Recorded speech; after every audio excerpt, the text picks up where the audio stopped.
Medical కాలేజీలు ఎప్పుడైతే గవర్నమెంట్లో కాకుండా ప్రైవేట్ పరం చేస్తే ఏమైందంటే ప్రతిదీ కూడా డబ్బుతోనే చేయాల్సి వస్తుంది.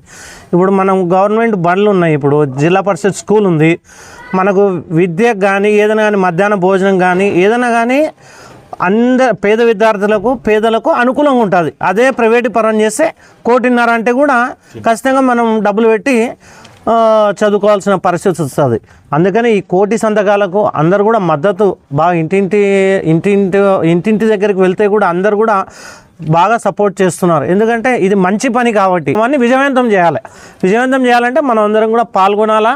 ఈ యొక్క కార్యక్రమంలో అందరూ పార్టిసిపేట్ చేసి ఈ ప్రైవేట్ పరం కాకుండా కార్పొరేట్ వ్యవస్థను తీసుకురాకుండా గవర్నమెంట్ ఈ యొక్క మెడికల్ కాలేజ్ను పూర్తిగా నడపాలని మేమందరం కూడా డిమాండ్ చేస్తున్నాం. 1 కోటి సంతకాల సేకరణకు 98వ బూత్లో దాదాపు ఇప్పటికే మనము ఈరోజు మొదలు పెట్టడం జరిగింది.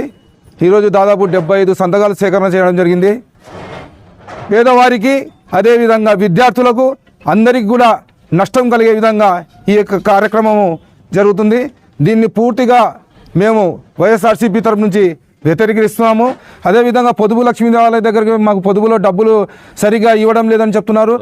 రైతు భరోసాకు పోతే రైతు భరోసా వాళ్ళ డబ్బులు సరిగా పడడం లేదని చెప్తున్నారు.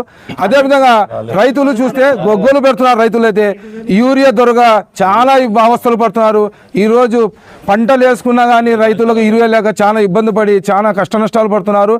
కాబట్టి రాబోయే రోజుల్లో మేము ఖచ్చితంగా ప్రతి ఒక్క వ్యవసాయకు రైతులకు కూలీలకు చదువుకున్న వాళ్ళకి అందరికీ ప్రతి ఒక్కరికి అందుబాటులో ఉండి ప్రతి ఒక్కటి కూడా వాళ్ళకి అందించే విధంగా చర్యలు తీసుకుంటామని